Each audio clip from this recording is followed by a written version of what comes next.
Thank you for your wonderful talk. Your very honest and human talk.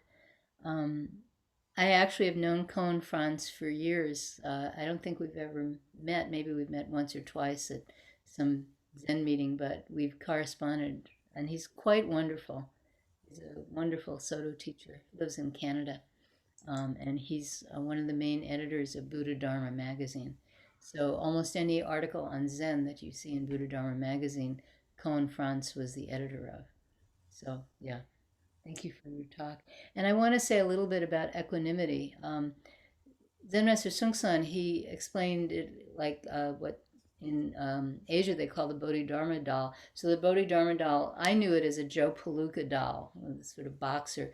And what it is it's like a sort of kind of filled balloon kind of thing with weights on the bottom. So if you knock it down, it bounces up, and you knock it down, and it bounces up, and however you knock it down, it bounces up, and that's equanimity. So equanimity is you have this sort of still center, and then everything around it can be in turmoil, but you always keep coming back to that center. You keep coming back to that center. So as Charlie said, it's not that you aren't hit. If you think you're immune, that just means, as Charlie said, you're not hit. You haven't been hit hard enough. But no matter how hard you've been hit, you can still come back.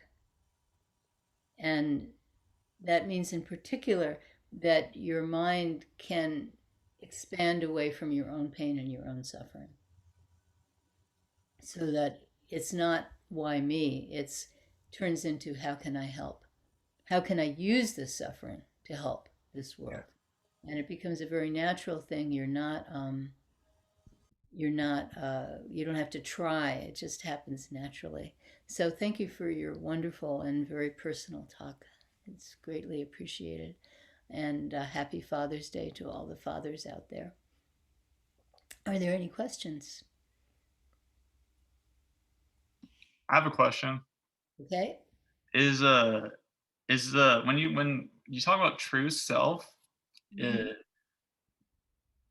is it an actual self, or is it just kind of like the weirdness of language? Oh, what a great question. So everything is the weirdness of language, right?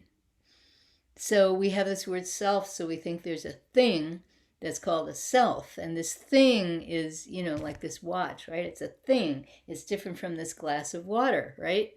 Okay? So, yeah, so we have these nouns and verbs, they just screw us up all the time.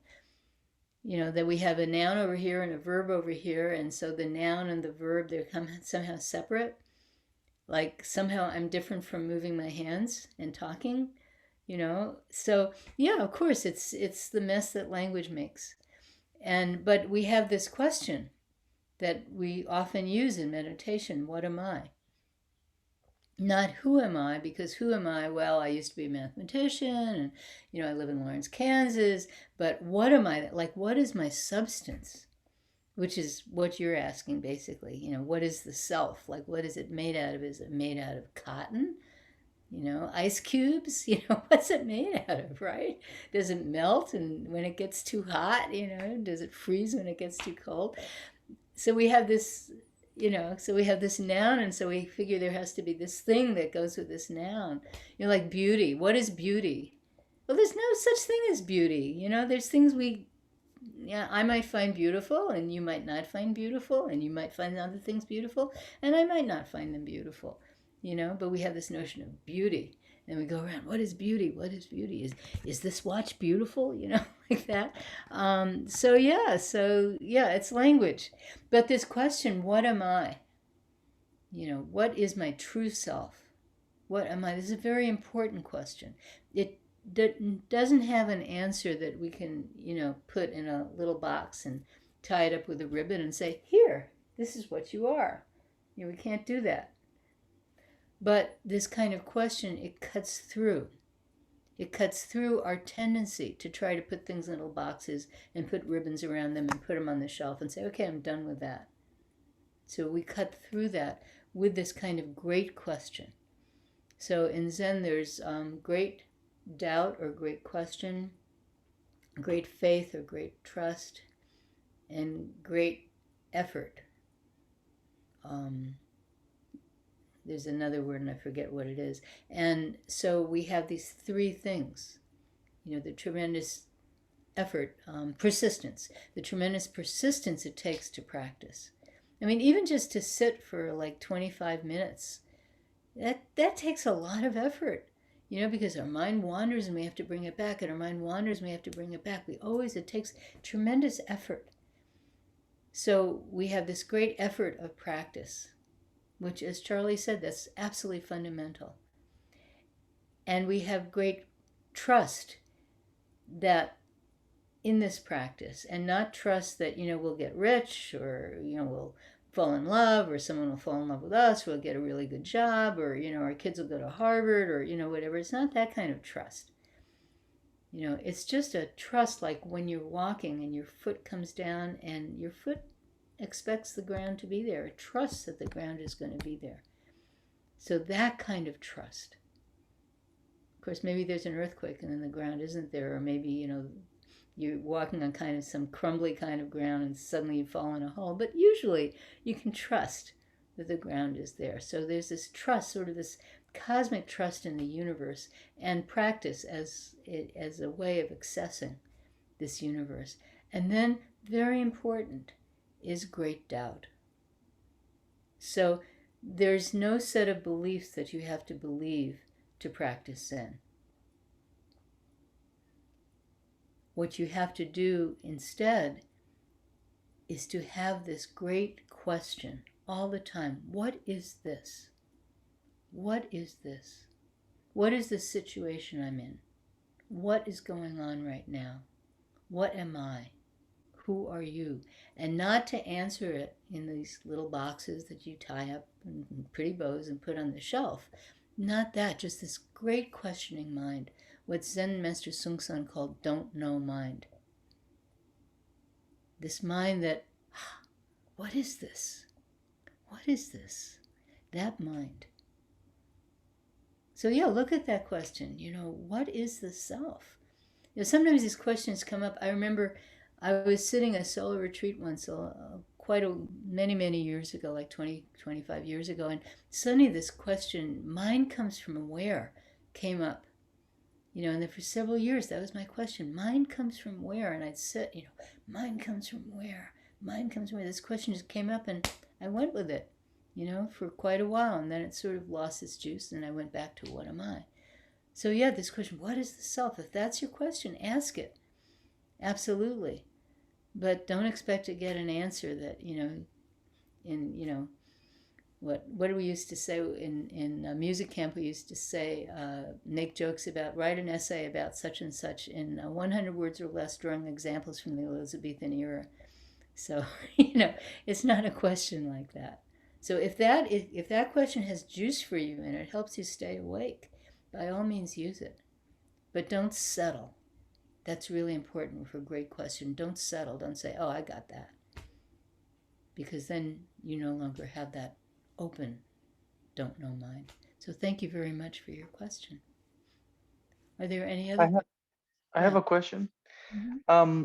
How do we deal with the hindrances? I've read some Master Sung Sang says many times, he sat for many years, no hindrance.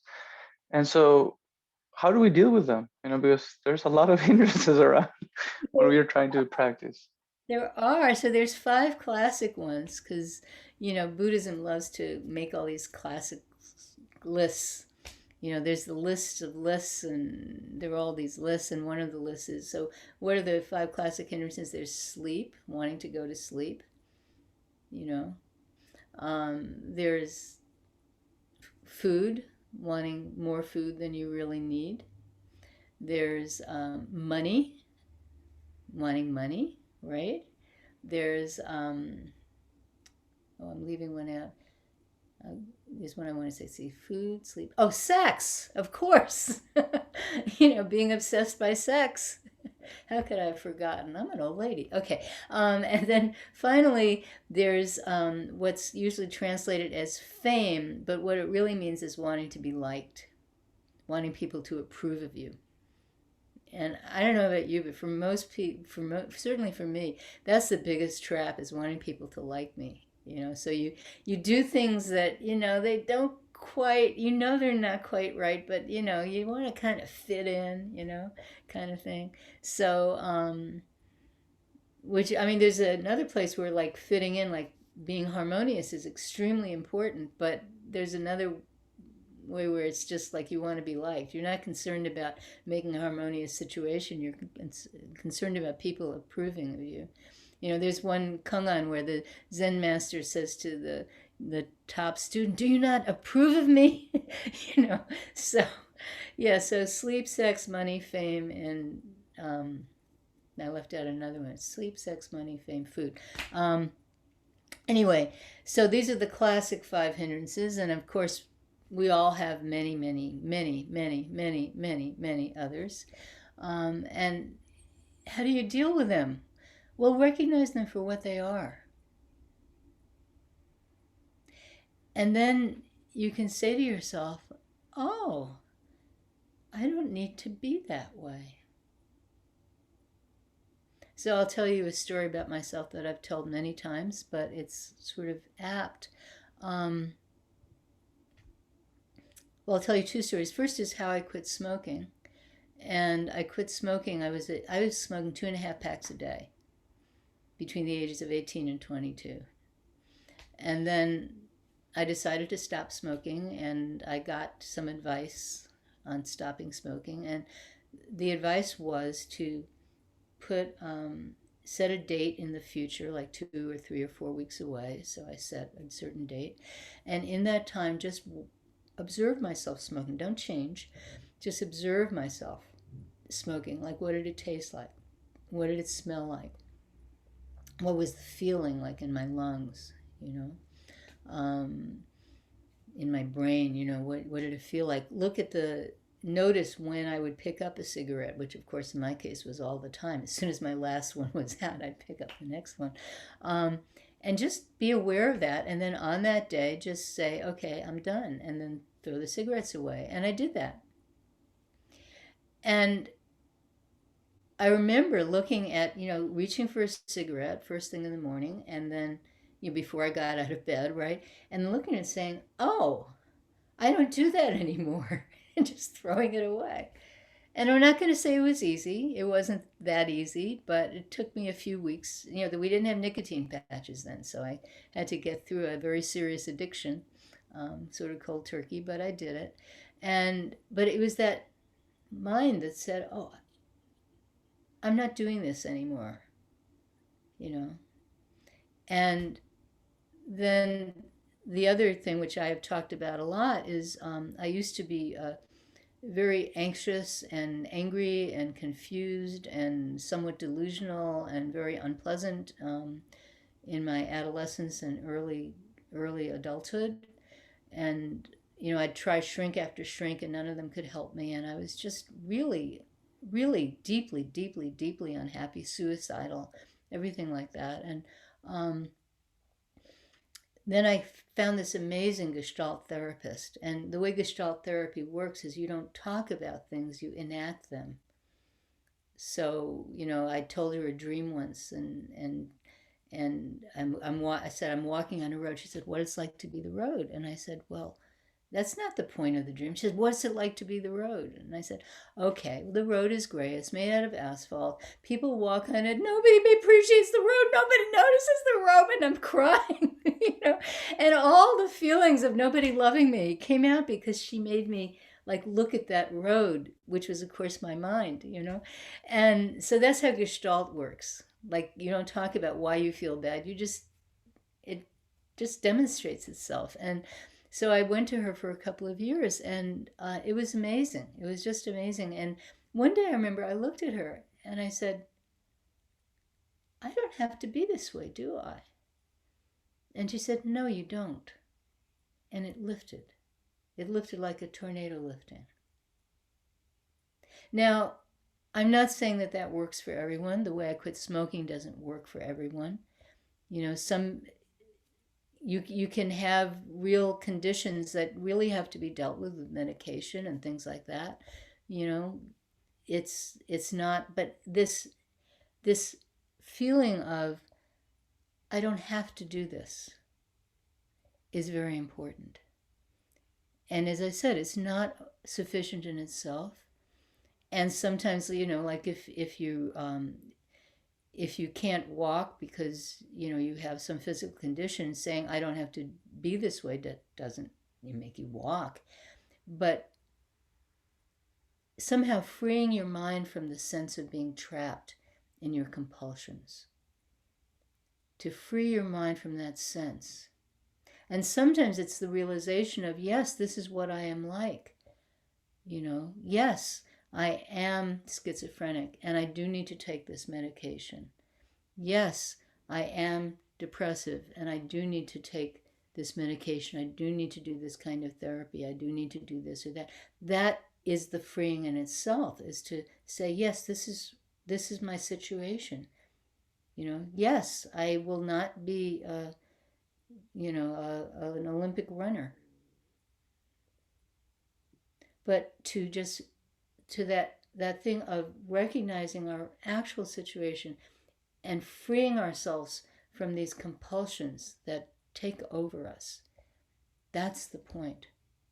And sometimes saying I have a compulsion is itself the freedom, gives you the freedom to not have your behavior controlled by it. So that would be my advice.